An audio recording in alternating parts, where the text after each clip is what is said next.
اگر رسم الخط کا علم قاری نہیں جانتا ہے تو وہ قاری نہیں. قواعد مکیہ میں لکھا ہے قاری اور مقری کے لیے 4 علوم کا جاننا ضروری ہے، جس میں سے رسم عثمانی بھی ہے. اور یہ ایسا علم ہے کہ جو قاری نہیں ہے، کتنا ہی بڑا عالم ہے، وہ اس فن سے بالکل نابلد ہوتا ہے. یہاں تک کہ وہ کلمات جو اس میں بیان کیے گئے ہیں، اس کلمے کو کیسا لکھنا اس کا موضوع ہے. اگر ان کلمات کو رسم کے خلاف لکھ کر کسی بڑے سے بڑے عالم کے سامنے پیش کر دیا جائے تو وہ اس کو سمجھ نہیں پائے گا. ایک علیحدہ علم، اور اس علم کی ضرورت جتنی قاری کے لیے ہے اتنی ہی ایک مستند عالم کے لیے. علم تجوید، علم قراءت اور رسم عثمانی کی ضرورت جتنی ایک قاری کے لیے ہے اتنی ہی ایک مدرسے کے فاضل اور عالم کے لیے. مگر عام طور پر اہل علم اس کو نہیں سمجھتے، چونکہ ہمارے مدارس میں یہ علم نہیں پڑھایا جاتا، لیکن پڑھایا جانا چاہیے. تو یہ علم اپنی جگہ بہت اہمیت رکھتا ہے.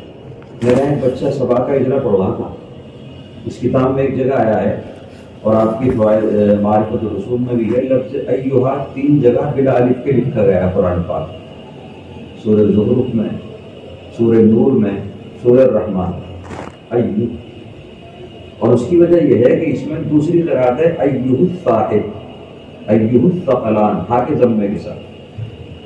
اگر یہ 3 جگہ بھی الف کے ساتھ لکھا جاتا تو ضمے والی قرأت کو یہ لفظ شامل نہ ہوتا.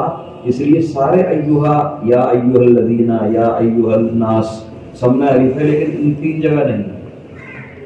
ان 3 جگہ الف لکھا جائے گا تو غلط ہو جائے گا، اور ان پر قیاس کرتے ہوئے سارے ایھا کا الف کو ختم کیا جائے گا تو بھی غلط ہو جائے گا. ایک طالب علم اجرا پڑھ رہا تھا، ایھا الثقلان میں اس نے ایھا پر وقف کیا. ابھی مولانا رئیس صاحب سہارنپور میں ان کا بیٹا تھا، قطر میں آج. میں نے کہا یہ تم نے کیا کر دیا، ایھا الف کے ساتھ نہیں یہاں پر، کہنے لگا الف کے ساتھ لکھا ہے. میں نے دیکھا تو قرآن پاک میں الف ہی کے ساتھ لکھا ہے. اور اس قرآن پاک کا کاتب دیوبند کے کاتب تھے، کاتب صغیر. ہمارے پڑھنے کے زمانے میں تھے، سعودی چلے گئے، تو بہت اچھے کاتب تھے، وہ بہت اچھی کتابیں لکھتے تھے. مگر کاتب کا ایک اپنی جگہ ہے، اس نے جس نسخے سے لکھا ہوگا نقل کر کے اس میں بھی ایسا ہی ہوگا. تو میں تجوید و قرأت پڑھاتا ہوں تو میں نے پکڑ لیا، لیکن کوئی عالم نہیں پکڑ سکتا. اسی لیے اس علم کی اتنی اہمیت ہے.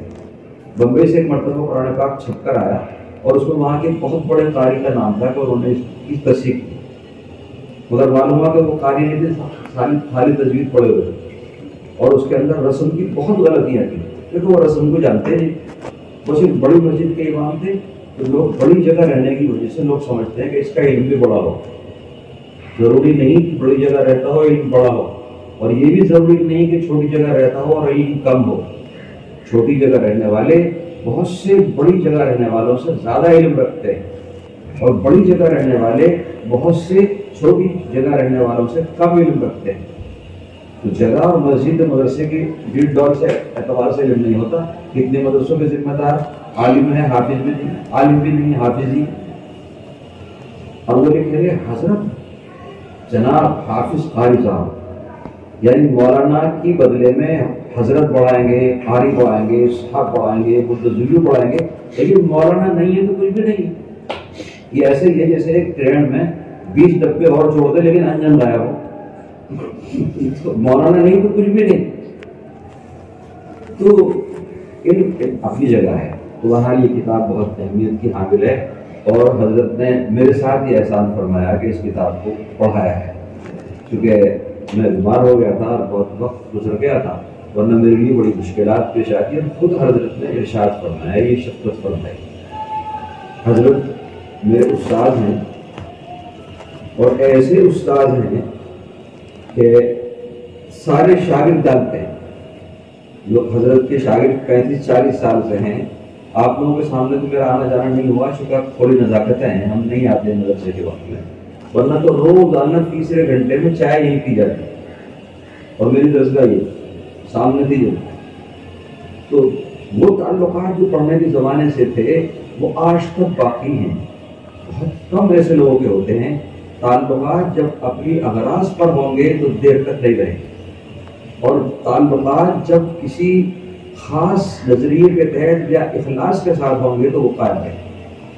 حضرت قاری صاحب سے میرے تعلق ایک تو استاد ہونے کی وجہ سے اور ایک اور وجہ سے جس کو میں آپ کے سامنے نہیں بتاؤں، اور میں نے وہ عمل کیا جس کے نتیجے میں سمجھتا ہوں کہ مجھے اللہ تعالیٰ کے ہاں اس عمل کا اجر ملے گا بالکل یقین کے ساتھ. اور استاد ہونا ہے چیز ہے، ورنہ استاد تو نہیں اور بھی ہے، لیکن حضرت سے تعلقات جیسے تھے آج تک ایسے، اور جو ہمدردی حضرت کے ساتھ وہ حضرت کی اولاد کے ساتھ کرنے کو بھی چاہتا ہے. اور اسی طرح حضرت میرے ساتھ جو شفقت فرماتے ہیں وہ میرے بچوں کے ساتھ بھی فرماتے ہیں، شاگردوں کے ساتھ بھی فرماتے ہیں. تعلقات دونوں طرف سے ہوتے ہیں. کہتے ہیں نا ایک طرف سے ہتھیلی، ایک ہاتھ کی ہتھیلی سے تالی نہیں بچتی، دونوں ملائی جاتی ہیں.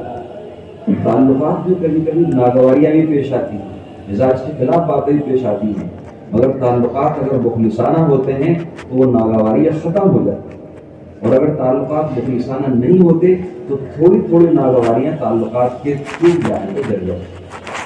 اللہ تعالیٰ اس تعلق کو قیامت تک باقی رکھے اور آخرت میں نجات کا ذریعہ کرتا ہے. اور اللہ تعالیٰ حضرت کی خدمات کو، پڑھنے کو، پڑھانے کو، لکھنے کو، لکھانے کو، اور جو کچھ حضرت نے اپنی بچوں کو تیار کیا ہے صدقہ جاریہ کے طور پر، ان سب کو اللہ تعالیٰ قبول فرمائے اور اپنی رضا کے کاموں کی میں سب کو مشغول فرمائے. بس یہ دو چار باتیں کہنی تھی، بس لگتی بس دو.